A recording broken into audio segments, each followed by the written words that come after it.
What I've got for you today is a high-level match of StarCraft 2, a best-of-3 series where in game number 1 we find ourselves on the map Inside and Out. Now, spawning here in the bottom left-hand corner, playing with the red Zerg drones, we have the man who's considered to be the greatest StarCraft 2 player of all time. Of course, that means we have none other than Serral. His opponent in the opposite corner, playing here with the blue Protoss pieces, he goes by the name of Gerald, or I've heard a couple different pronunciations. He's from Poland, obviously the Witcher, Gerald of Rivia. He's from, anyways, doesn't really matter all too much, but I've heard of this particular series. I asked ESL if I could have the replays because this series was played during DreamHack Atlanta just a couple of weeks ago. And this is a bit of an infamous match. So I'm excited to find out exactly what ended up going down between these two, as I have purposefully not watched the games just yet. It's actually a little bit of a problem sometimes as a YouTube commentator, right? I have to wait until the replays are available for StarCraft 2. And sometimes people are discussing games that I really want to check out, but I know that before too long, I'll have the replays as well. So usually I make a note of it and then I try to forget about it until the replays are actually available. But yeah, this is a game that was definitely, this particular series was definitely making its rounds in the StarCraft community just a little while ago. So here's the situation.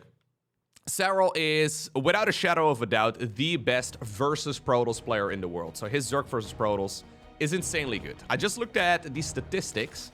So in 2022 so far, he has, in tournament maps only, so in tournaments only, he's got a win rate of 82% against Protoss on just individual map score. If we're having a look, though, at best of 3s, best of 5s, and best of 7s, Serral has, in tournaments again, an 85% win rate against Protoss in 2022 so far. That is a ridiculous statistic. Anything above 60% is wild. Like, even at the highest level of play, we barely see anyone going over like 70, maybe 75%. 85% really is ridiculous. His EVP has been solid for many years, and honestly, Serral, I mean, you could say many things about Serral, but one thing that I think is really apparent is that he's ridiculously consistent. He has been consistent for like 5+ years, just consistently the best player on the planet.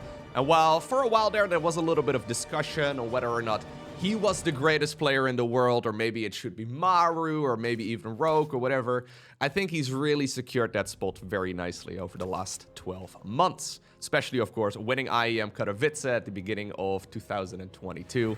I mean, it made him once again the world champion of StarCraft 2, and I don't think there's really a whole lot of debate anymore. And now we have Mr. Gerald. Gerald is really good. I think actually he's sometimes a little bit overshadowed by some of the other European Protosses. The thing is, in Europe, even though if you only look at tournament results, you might not think it, but there's actually a ton of really good Protoss players. Most of the tournaments on the European servers, they are won by, for example, guys like Raynor and Clem and Serral. But in reality, there's actually a lot more Protoss players on the European server, especially if you look at like round of 16s, round of 32s, and sometimes round of 8s as well. There's a lot more Protoss players than there are, Zergs and Terrans. So Gerald is kind of in the list of, this is, by the way, a nice little bit of harassment here, going back and forth, getting quite a few kills already on this Adept. It is going to get pushed back eventually, because, well, Metabolic Boost at this point is done. Yeah, that shade is not going to complete. Anyways, in my mind, at the very least, Gerald is in the list of Protoss players together with guys like Skillus, Harstem, Gung Fu Banda, Strange, Drogo, Mana, Hellraiser, Haas, Goblin, DNS, right? There's a long list of Protoss players that are really good, but they're not necessarily winning tournaments, right? Yeah, I don't mean that with any disrespect. It's just, you know, the fact of the matter. All of these players have been competing for several years, at the very least. But they haven't really won a lot of tournaments. It's really difficult to, take a tournament home. Oh my god, okay. Because if you want to win an event on the European server, you're going to have to win against guys like Serral, right? And that's where the game gets a little bit tricky. Anyhow, early game of ZVP here, mostly done. I was blabbering about a lot of other things, not really focusing too much here on commentating the game. But Gerald opened up in the most standard way possible. Getting a little bit of damage done, though. And luckily for him, also keeping that Oracle alive. Because I would have liked this opener a whole lot less if he ended up losing that Oracle here. Yeah, Serral's hunting for it. The Overlord position here is giving him an indicator of where these units are going to be flying in. Okay. Ooh, careful, careful. That's too deep. Yeah, that's too deep. No protection over here at the third base. Okay, quite a few workers going down. Okay, I was gonna say, if you're gonna lose 2 oracles, that's way too much. The problem with the oracle, right, if you end up losing it, it's super helpful as well in the later stages of the game. Because generally speaking, Zergs these days, they go for a lot of Zerglings, they go for a lot of Banelings, they go for Roaches, Ravagers. And one thing that all of those units have in common is that they can't shoot up. And if they can't shoot up, those oracles can be super helpful, even when it just comes to dishing out damage in the later stages of the game. And I actually like the fact that Gerald is, yeah, remaking one of those oracles as well, just because it does have so much utility. Besides obviously dealing damage, it can also be used for scouting information and a whole lot more. A little bit of a greedy follow-up here, though, from our Polish Protoss. Decides to go double upgrades in the Forge, while also going for the Twilight Council. This is something that I am personally a big fan of seeing. A lot of Zergs will not be going for timing attacks anymore against Protoss. Usually Protoss players, yeah, they're forced to deal with Zergs that are just kind of defending, and then eventually they try to overwhelm you. Maybe there's going to be like a bit of a Baneling roll by or something along those lines. Careful. But usually I do think you have the time to go for double upgrades. Now obviously it's expensive, you end up with less units, and if Zerg were to go for a timing attack, you would be in a little bit of trouble. But Serral, very much so the kind of guy who's just going to absorb as many attacks as possible and then eventually murder you, right? That's kind of the way that he likes to play. Now, he has been mixing it up this year. So this is something that I feel like Serral maybe a year or two ago would not have played, but he actually goes for a Spire now. Mutas are actually really good in this matchup. We don't see them that much because of the main problem that, well, Protosses will pretty much always follow up with Blink Stalker after an Oracle opener, and obviously if you get spotted, that Stargate that the Oracles came out of can be used to make Phoenixes as well. So this is a very much so a hit or miss type of unit composition that can be very good, but if the opponent catches wind of it, it's very, very easy for them to counter it, at the very least by having units in the right place, maybe starting off a Photon Cannon in each mineral line, and yeah, starting the Phoenix production. Then suddenly you've invested like 1,000 minerals, 1,000 gas into things that aren't really going to be of value. So far though, Gerald does not know. He's thinking about making a bit of an attack right now. I mean, he finished 1-1. It's not that big of an army, though. Yeah, it's not that big of an army. I don't think he actually wants to go for a push, but this little move out here is triggering Serral now to go and make 14 Roaches. I'm fairly sure this is like a feint attack over here, just to maybe clear out some of the creep. I mean, yeah, he can try and see if he can maybe move forward with the Stalkers. They can always blink back, but... Okay, Serral now eventually is going to spend some more gas as well on Mutas, but I think that originally was meant to be more Mutalisks than just 9. Okay, so Gerald's setting up shop in the middle of the map. Other than that little bit of early game control on the Oracle, this game has been very clean here for Protoss. The main question at this point is how well is he going to be able to defend against these flippy flappies? He does not know. This is where oracles are super helpful, right? Would have loved to see a revelation there in the natural, but of course Serral put it in the, well, least likely location for it to be spotted. There is already a Photon Cannon in his mineral line. So here's what Zerg players do. They go from here, usually, okay, straight into the natural expansion. Battery overcharge, brilliant. Very nicely defended. A couple Stalkers over here get warped in as well. There's no shield battery or Photon Cannon in this mineral line. At the same time, there's an engagement happening as well on the left side of the map, but there's oracles from earlier helping out quite a bit. Okay, 10 probes. 10 probes for 9 Mutas is actually not enough, especially with 2 of them already going down. Not quite what you're aiming for, but Serral apparently has had enough. 35 Banelings. He just smashed his piggy bank. He's even showing this to his opponent right now because, well, there's revelation on a couple of those Ravagers. Okay, the entire Protoss army is moving in this direction. Now, Great Wall has been set up here by Gerald. He's only got 2 High Templar here. I'm assuming, yeah, they do have Storm available. So that's very nice. Storms are going to have to be pretty much perfect, though, on those Banelings here. Because otherwise they will blow up everything. Storm. Good. Ooh. Very good. Very good. Is there enough? Yeah, I think he's fine. Those Archons ended up soaking a lot of damage. 2 of them, I believe, ended up going down. Serral trying to grab one more here on the back of it. Even a Phoenix coming in as well to just slow down the retreat of that one Ravager. But that was an excellent engagement. If we look right here at the resources lost, yeah, it's I mean, it doesn't look too bad for Zerg, but the problem is, you set up for that engagement to deal a lot more damage, because it's not like Protoss has really been slowed down in this game, right? Top left and corner right now. 5th Nexus is finishing up. Gerald still at 79 workers, and now he's got one hell of an army to push forward. Serral's creep has been contained very nicely. No cancel on that hatchery. Okay. Mutas also getting the knight in the top right-hand corner. Only a single Mutalisk remains. Serral trying to get a wrap around here, but does he have enough stuff? Okay, good dodging on those storms, at least initially. Now those storms are dealing a lot more damage. The High Templar, not all of them had a buddy, so not all of them can morph into an Archon. The majority of the Stalkers get out. But that was certainly not the trait that Gerald was hoping for. But again, he got the kill on the hatchery, so I don't think it was really the end of the world either. Zerg's transition right now is towards a hive together with a lurker den. Okay. Hydras are coming up, so the age of the roach is over. Long live the Hydralisk. Do we have all of the Hydra upgrades already done? No, we have none of them as a matter of fact, just yet. So he's aiming to make a whole bunch of lurkers here all in one go. Lurkers are, of course, fantastic against this type of Protoss army.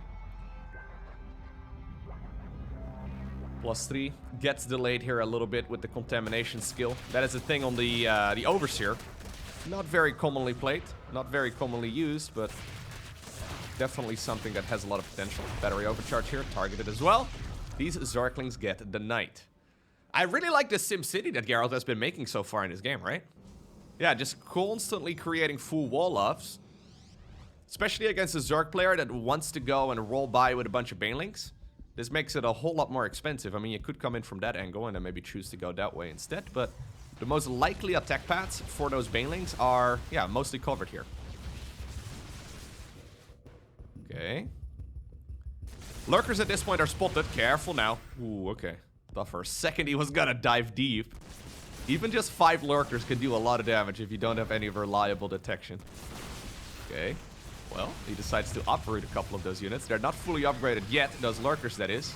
They're gonna finish up the seismic spines here in just a moment. And they'll probably go for the adaptive talents research too, but up until that point, those lurkers are not as scary. Zergling run by over here in the top left-hand corner.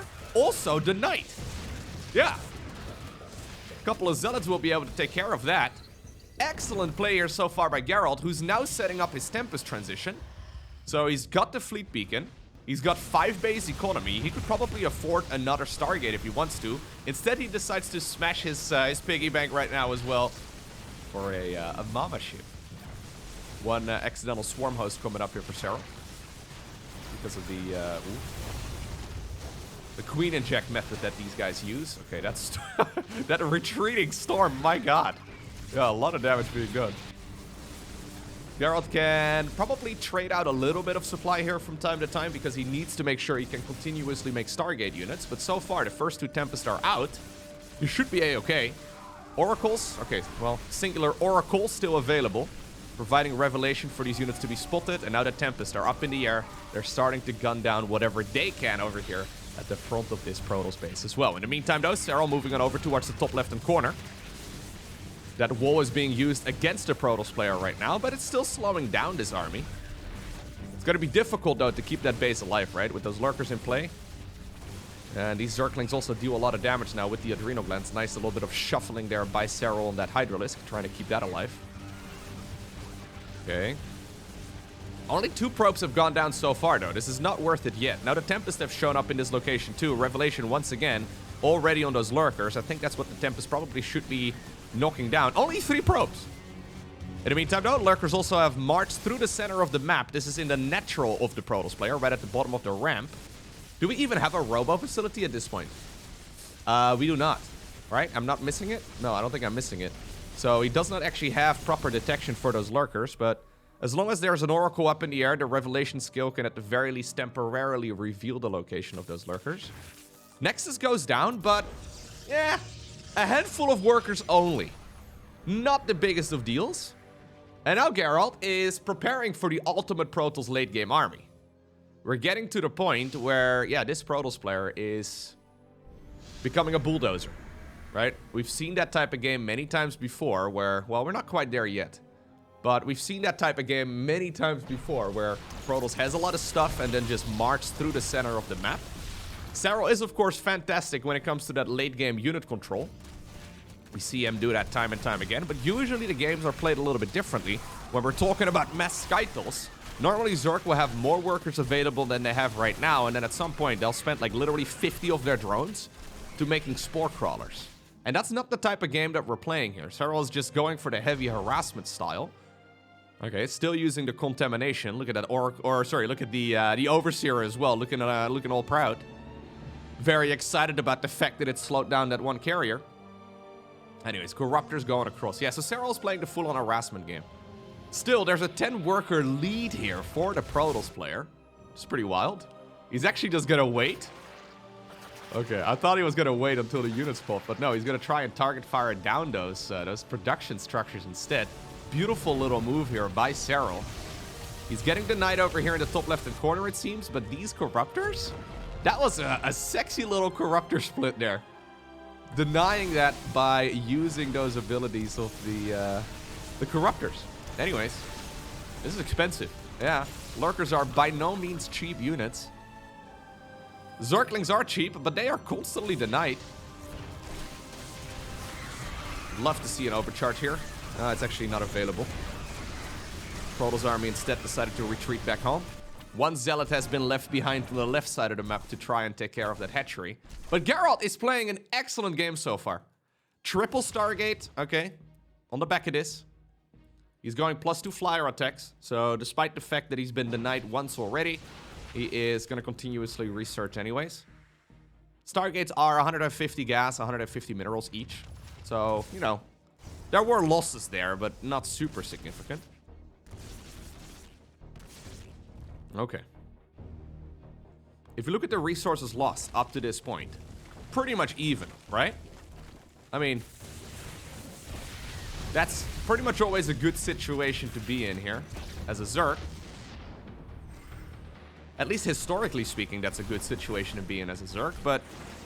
Oh. Very fast clicking. Historically, that's always been good because Zergs are always the one, at least, you know, in the past, they were always the ones that had the economical advantage. But in this game, I mean, yeah, it's been going back and forth, but worker-wise, Gerald is totally fine. Okay, so Serral is setting himself up for the late game. He's tried the full-on harassment style, and that, I don't think, is done just yet. Oh, this is very dangerous, though. Yeah, very expensive. A lot of Corruptors here just get bruised up. They take a long time to heal up. But anyways, he's now going after the harassment style into the Spellcaster situation. It's pretty sick. Oh, one Viper. Nice targeting. Oh, he does not get it. He wants to, though. Yeah, the Stalkers were thinking about it. Great movement here by Gerald. Denying the Zerg access to that section of the map. Okay, here come the fungal growths, but there's not quite enough of a follow-up just yet. This is honestly hitting at a brilliant timing, because Serral is not quite ready for this sort of attack. There's the one accidentally made swarm host, harassing on the right side of the map too. I love it. Some Zerg players actually have mentioned that they have unhotkeyed the swarm host altogether. It's quite common, especially in Korea, for the Zerg players to accidentally make a one swarm host. Which, again, has to do with the way that they've got their hotkeys set up and the way that they use their queen injects. So sometimes if you accidentally fat finger a hotkey, you make yourself a swarm host. But of course, this is Serral, right? So he's still getting a little bit of value. Look at the actions per minute. 453-ish actions per minute on average for the entirety of this game. And obviously he started off slower than he's playing right now. Alright, so we're going into the ultimate Zerg army as well. Vipers, Infestors, Brute Lords, Corruptors, Lurkers, Zerglings, Banelings. Serral can do whatever he likes. But he doesn't have that Spore Crawler for us that we've seen him have many times before in the past. Then again, I mean, this is a Skytoss army, but it's only Skytoss-ish, right? Like, there are a lot of big capital ships, but a lot of the supply here from Protoss is still caught up in units that, well, walk on the ground. Do they think they're on solid ground right now? Do they not realize? Zealots here on the left side get the knight. Economically speaking, though, yeah, he's just sniped the base. This is excellent here for Gerald.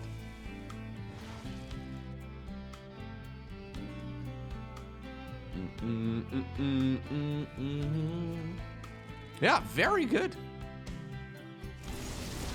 Some proper high-level gameplay here from our Protoss. Going toe-to-toe with Serral so far.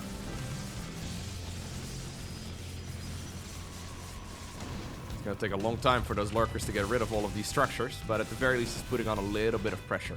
Vipers are available as well, so prepare your minus 400, minus 400. There's a good chance that the Mama ship will be denied here. That being said, the control of that unit has been really good so far. Gerald getting a lot of value out of it. It's actually not very common anymore to see a lot of Mothership play, but it's... I mean, we see a lot of Protoss players, let me say that differently. We see a lot of Protoss players opting to play Skytles without the Mama ship, but it has a lot of utility when you actually control it well. It's just got that very slow return radius, right? Look at that. It like glided all the way from the... Yes, when turning around, it glided all the way around. And because of that slow rotation speed, the Mama ship is usually quite susceptible to abductions. At the same time over here, though, on the right side, okay, Serral getting caught off guard, and all of the Brute Lords just got sniped. Now, I don't think there were too many. 7 in total. Honestly, not bad. Serral probably wants to consider making, those units once again, but he doesn't have that much juice anymore. 1,000 minerals, 50 gas. Yeah, he doesn't have a whole lot. So he's making whatever he can. But Mr. Gerald is on the march. Playing a solid, straightforward macro style. Not really making a whole lot of conceivable errors as far as I can tell. But doing an excellent job going toe-to-toe with the people, or the person rather, the people. The person who's considered to be the greatest of all time.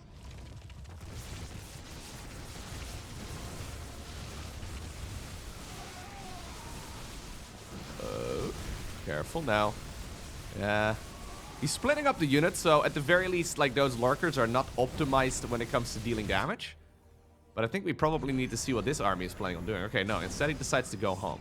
Very conservative move right there by Gerald. I think he could have... yeah, he could have definitely killed those structures. But he decides to rather keep that base alive. We've seen that happen time and time again, where a player is ahead, and then suddenly they get a little bit too aggressive, and they're like, no longer ahead. Nexus here even being taken on the 9 o'clock position. That's sick. Okay, there's the Mothership. Getting abducted. Time warps? Yeah, no. That one's not going to stay alive. Beautiful move right there by Serral, of course, but I think that that Mama ship has already well been paid for at this point in the game. Okay, probe transfer. That's a nice catch.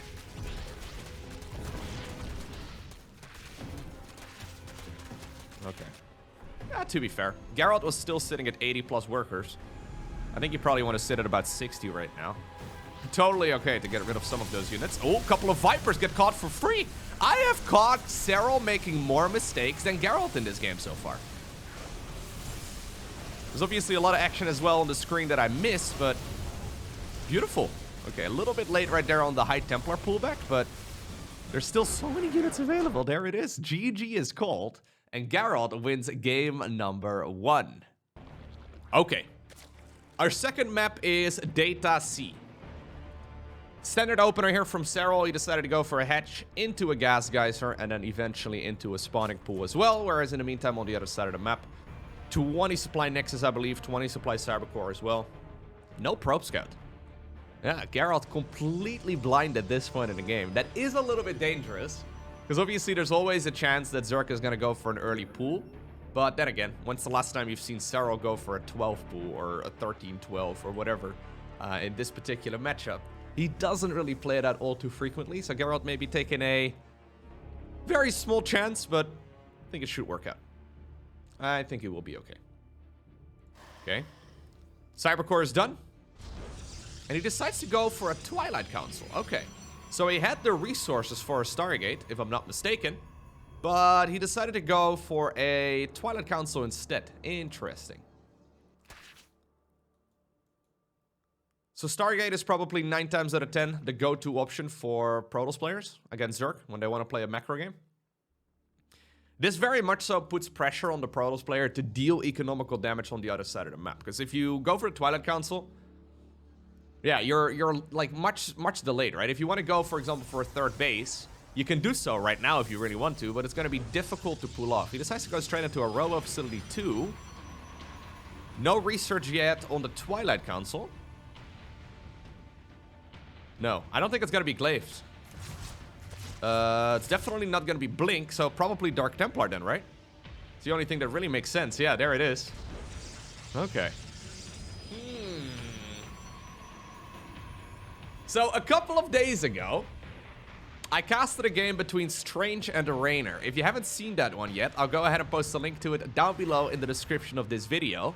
But in that particular match, Strange decided to go for a rather strange opener as he rushed out Blink Dark Templar.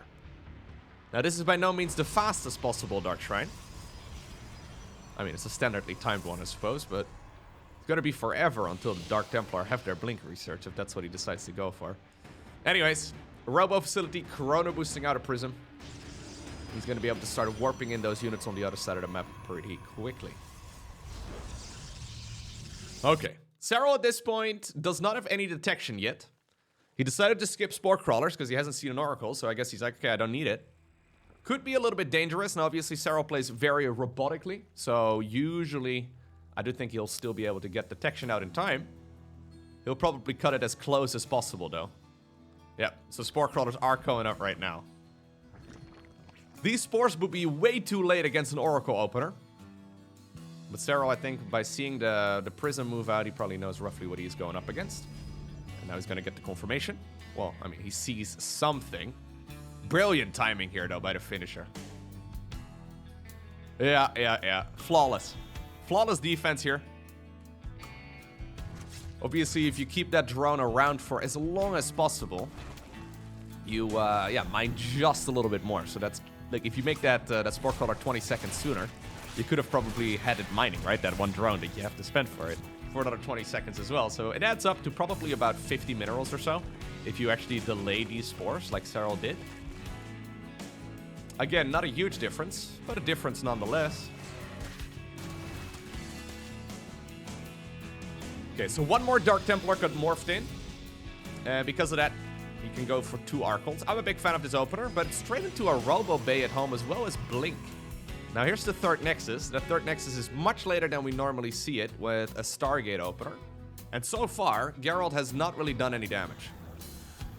I don't think you can really expect to do a lot of damage, though, against someone like Serral with this opener. Ooh. Whew.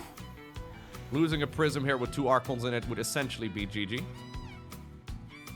Disruptors are coming up, though. Okay. Prism speed also coming up. It's going to make the Warp Prism a little bit faster. So he'll probably follow this up then with not Archon drops, but probably Disruptor drops, which could be kind of cool.